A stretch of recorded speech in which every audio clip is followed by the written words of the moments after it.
Hey everyone, just want to touch base and say hi. Doing a little bit of a raw and unedited video today because I want to touch base and talk about something that I think is really, really important.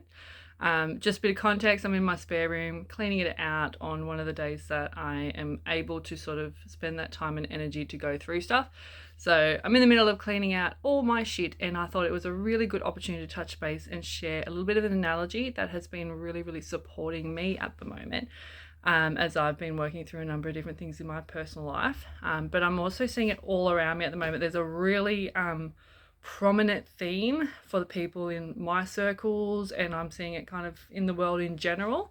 And it's this concept of boundaries and understanding about like energy leaks and where we might be exerting ourselves to the point of burnout, exhaustion, like overwhelm, overstimulation, stuff like that, just going through life on autopilot mode.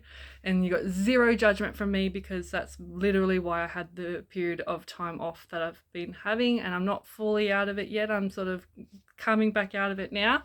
But I also reached a period of complete burnout. And one of the big realizations I had, not only was I trying to like store shit in my cupboard, which I can show you now. There's like crap everywhere. This is only half of it, but I was trying to just store stuff in the cupboard, deal with it later. I'll just deal with that later when I get the right time. When I get the right time, and what happens is, that's what happens with our our mental state as well. So we can often just completely avoid stuff and just tuck it away somewhere and just deal with it later.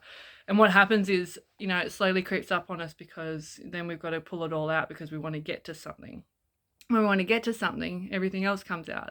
And that's a bit of a theme for people at the moment. And people are starting to realize that as they're starting to go through this process of clearing stuff out and starting to feel a bit better about, maybe making some positive changes, as a result of that, we're coming to the realization of all the different ways that we have energy links, or we have like random shit that we've tucked away, or we might have people or situations like in our life. So people in our life, for example, that, not for our highest good, they're just on a different path or behaving in a certain way. Or it could be along the lines of, certain cycles and situations just keep repeating. So yeah, while I'm doing a little bit of a clean, I want to share something with you in how I've been better understanding boundaries and how it's helping me navigate those murky waters on how to sort of recognize where are the energy leaks and how to actually step away from that and come through that. So I've had a bit of a hiatus period. It's been quite good, focusing on getting back to basics. I've been tackling things like the garden, trying to learn how to cook some things, preserve some foods, and just basically just getting back to a simple minimal life. And it's been really, really lovely.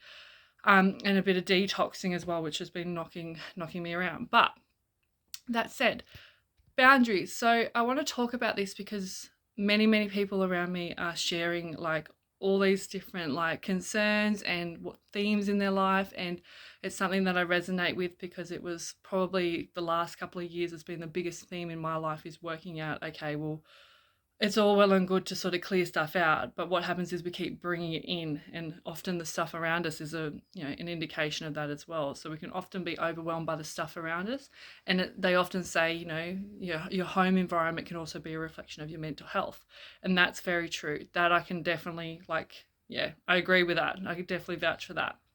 So one way I like to look at it, I've been starting to make some candles and just random craft projects. I've been doing that last couple of years and getting very excited to learn some different things. And whilst I was sorting out the candle supplies, I come to this really deep understanding that when we're talking about boundaries and stuff like that, the first thing we've got to come back to is not looking at everyone as being toxic and put up a boundary and again, you don't come anywhere near me because you're an energy vampire and you stay away from this, stay away from that. Because the thing is, as soon as you walk out your door, even inside your home, whether it be what's going on inside your home, your vessel, what's going on inside your home, what's going on outside in the world, we're not going to be able to 100% like completely stay away. Like we can wrap ourselves up in bubble wrap, we can literally live in a bubble. But if anyone's seen that movie, The Man in the Bubble, he didn't have a really good time in there. It was pretty lonely. And so we really need to find ways to integrate, ways that work for us in order to implement boundaries and have a way of living that is a little bit more harmonious, if that makes sense. So everyone's going to have their ideas out there, and people are seeking, and I'm noticing this now, they're seeking content and resources and mentors and people that they see as being like right up here, as like they've got their shit together, for example, and they just know anything about everything, and they've been through all this process. But what you got to understand now is this huge shift that's happening. On some level, it's happening to everybody. Everyone who hasn't cleared out their closet, who's been dumping it a little bit in drawers and like, shit, I'll deal with that later, it's coming out. So even the people you're looking to in different content creators, different coaches, and people that are out there like working in this field of self-help, mental health, spiritual development, whatever, you've got to understand that to some degree they're also going to be going through this. And so it's not so much about seeking resources and stuff that are going to be the answer for you. It's about working out what you've got stored in your closet and ways that you need to basically clear it out for starters, but change the mindset around it and create some healthy boundaries within your own life, in your own body, whatever. So, excuse me, what I want to share, what I've been learning about, what's been really sitting with me, and I've been pondering it because I'm a deep thinker, is if we look at it like we're all candles. Sounds ridiculous, I know. But if we look at it as a way and we step out of it a little bit and look at the pointing fingers like you're toxic, you're toxic, you're toxic, the way your behavior doesn't agree with me, just stay away from me.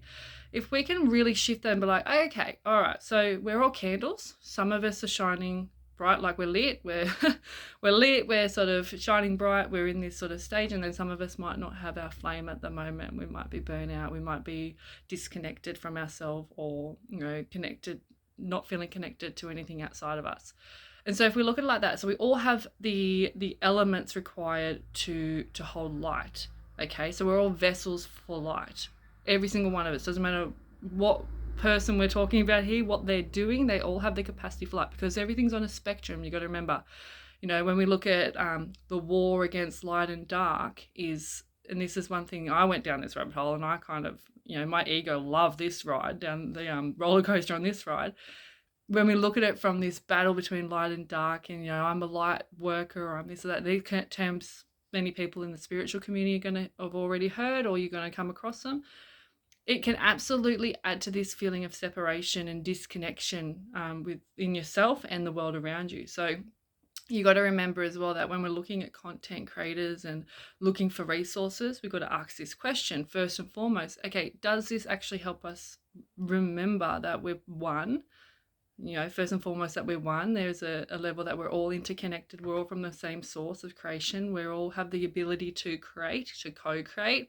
The way that we're built is got this beautiful interconnected system, patterns, and basically everything just works beautifully in the way that it's created, so that we can create life, we can create all sorts of different things, and it just integrates and becomes a part of our experience, which is incredible. Like, I don't know how people don't deep think about this. Like, it always surprises me when I have these conversations and people haven't thought about this. Like, just looking at the plants outside, looking at the way that things have been invented, and things that we use on a daily basis, and the way that synchronicities occur and the patterns. And anyway, but what I want to say here is we can easily get caught up in this experience, especially if we've been going through, our own trials and tribulations, experienced trauma, had experiences with different people that have absolutely rubbed us in a way that made us like completely want to pull back and, push away from things, creating resistance, or what is commonly called as contrast.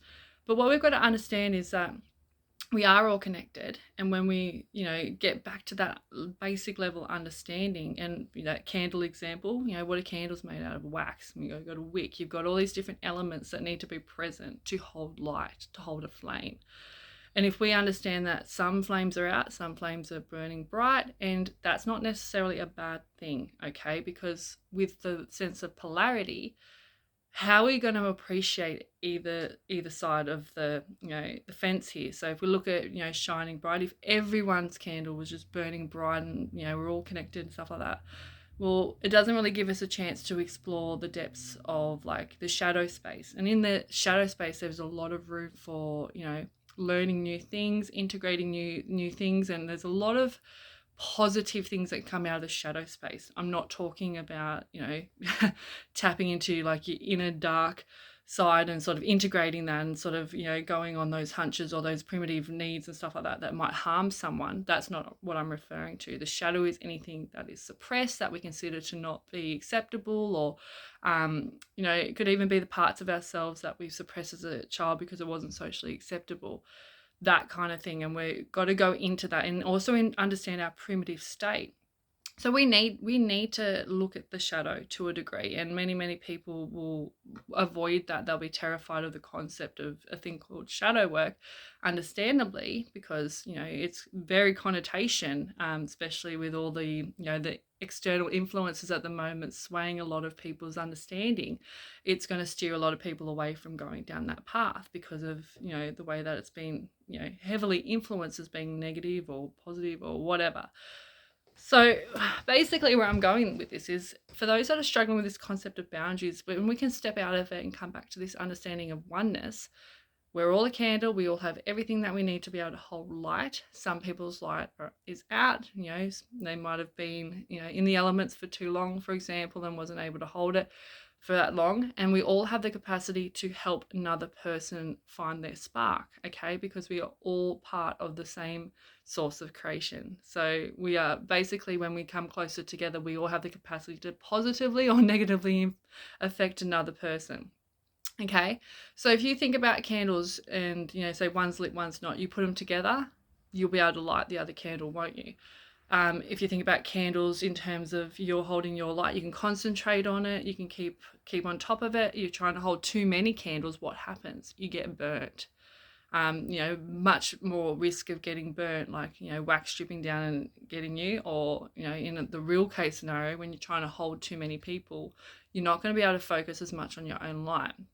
And not only that, the contrast in those periods of times where we might not feel like we're shining as bright as that we would love to be, or high vibing, which is a common theme at the moment. Everyone's like, I don't feel real high vibe. I'm like, I think we might be missing the point here. It's not about trying to reach for this constant state of positive toxic positivity, or trying to shove stuff in the cupboard like I've been doing in my home. I also have a toddler running around, so I'm usually just trying to get things out of his reach. We're missing the point, okay? It's not so much about trying to constantly be in this state of just like, being positive and, completely spiritually bypassing the healing journey.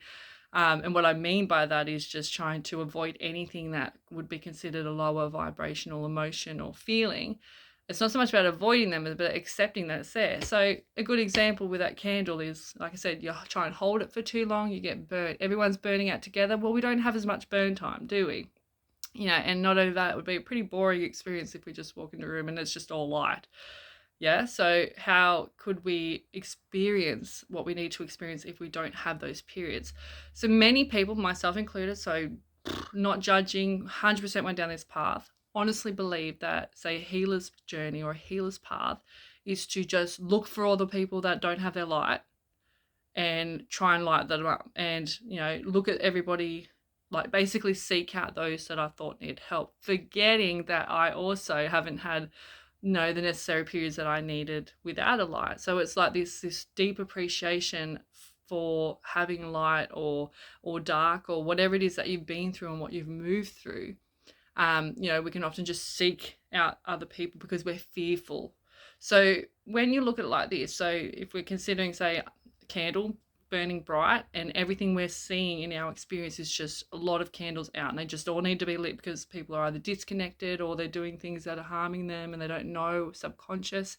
It can lead to this place of feeling really alone, feeling like you've got to try and go out and save everybody. Especially if you've gone through it, multiple experiences of, finding your light, having it go out and, going through that roller coaster ride, and you've come up with some really cool resources that you want to share, which is often the wounded healer's journey, is you find out some really cool things that work and you want to share them, which is beautiful. But this is the new revelation that I think is really, really important to get the point across.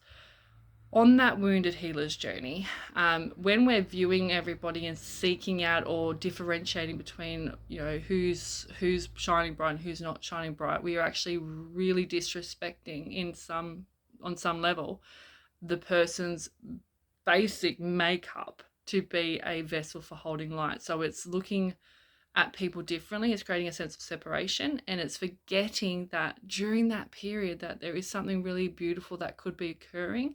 And rather than it being our job to make sure that we quickly go and change that circumstance, to just hold space, and when they're ready, that they'll be able to know where to go.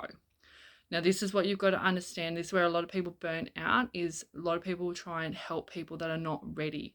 And they'll be like, oh, you're not ready because you're lazy, or you're disconnected, or you just, you're naive, you're, ignorant, whatever terminology we want to use.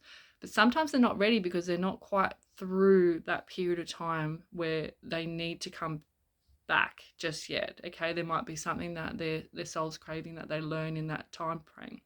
And I didn't understand this for a long time. I was just like a captain of the ship going like, go, go, go, let's just go and save everybody. But at the same time, again, not fully respecting that really vulnerable time in many of our lives where we might not feel like we're 100% and we're going through our stuff and moving through. Hopefully we're trying to with grace, but sometimes it can be messy and it can be horrible and it can feel like the worst experience in the world. And being someone, if you call yourself someone who likes to help people, okay, so I'm not even going to say healer, and like honestly, to me, I just think they're part of an oppositional movement. It's actually causing more harm than good. But that's just my personal opinion. I think when we try and label in that way, it separates people from the number one truth that we are all capable of holding light. We're all made from the same thing. We all have the same capacity and hold source energy, and that's the most important thing. And we at any point in time can be someone who is supporting, to help people, find their spark, find their light, or we can also be contributing to blowing it out, depending on where we are in our journey and how we're interacting with the world around us. So this is just a video I wanted to share for those that are working on their boundaries. If you take it back a little bit and try and work out, well, not necessarily that everything else in the world is just toxic and don't come anywhere near me, I'm going to barricade myself in my home, or I'm just going to shove it all in the cupboard and I'll deal with it later. It will always come up. You will always to some level be around it. It's about learning ways that work for you, that help you feel protected and balanced. And I don't care what anyone says, you can do every technique known to man, but if you don't have that basic shift in your mindset, in your energy, in your level of consciousness, it is likely going to attract more of that back towards you because of the way you believe the world to be and for others to be in your experience. That's how you bring it back in. So I'm going to go into this in more depth. Today's not the day. I'm cleaning my spare room. I'm getting on top of this mess. But I'm going to do more on this. But I hope this helps someone. If you're ever feeling like everything's dark and it's just really hard to get through at the moment, maybe this is your opportunity to learn about the parts of yourself, the strength that you didn't know you have. This might be an opportunity for you to find connections with people outside of you that maybe are not necessarily dimming the light, that are actually shining bright. It might be what's going to attract you to that lifestyle, that change that's needing to happen. Whatever's going on in your life, I know it's hard. I've had a whirlwind journey myself, especially in this lifetime, in terms of like going through stuff and having periods of time where I literally don't even think I could even find a spark within me to even, function some days. So I can relate and I can understand, have a lot of empathy. So if you're going through that, I have nothing but love and compassion and empathy for you. And I want to leave you with one final note. Not a candle analogy, but just remember that sometimes when we're in that place, think about a seed in the soil for the first time, surrounded by nothing but dirt and dark and mess and grit, with the right, supports and stuff like that, that seed turns into a sprout and eventually plant, and it grows. And that's basically the process of growth and evolution. So if you're feeling that way, support yourself and be kind and gentle, and find people out there who are not necessarily just seeing you as someone with a dim light, but more importantly, they see you as a light bearer, someone who is already so worthy and so capable of helping themselves, and all they just need is just someone to hold space and be in that with them. Okay, when we go looking externally for all the people and the resources and stuff to try and help us, we're shifting our perspective away from the main thing that's going to help us, and that is, it's all within. It's everything that you need at any given time. You can find it within. And the external is just meant to be ways that you can hold space whilst you go on that inner journey and help yourself live the best life that, your fullest potential, or even just be. All right, I'm not even going to push that down anyone's throat today. I'm not pushing that. Sometimes the best potential we have is just uncovering all the layers and getting back to the most truest version of ourselves. Yes, there's things we want to do. Yes, we have our goals and we want to achieve things, and that's why we're here, to have a wild ride and live and experience things. But don't forget that the main goal that you've already reached, because you just are, you don't have to change anything, is just to be yourself and be in that space of complete awe and amazement of seeing how much power and your capacity for holding light, just being able to love, to experience all those things, is incredible in itself. So you are amazing. You are enough exactly as you are. And if you need to clean some shit out. But just remember that it isn't necessarily a case where you are just on your own on this journey. Everything's dark and there's something wrong with you. Nothing wrong with you. We're all candles. We all have the capacity, and sometimes we're just going through a bit of a period that we just need to have our light dimmed a little bit, because that's how we experience the journey. We find our spark often in those times of our life. That's the only way I can put it. So if anyone needs to reach out. I'm coming back from my little hiatus period, hopefully soon. I'm not putting any time frame on it, but I'll connect when I can. And I just hope everyone's doing well. Sending so much love and support.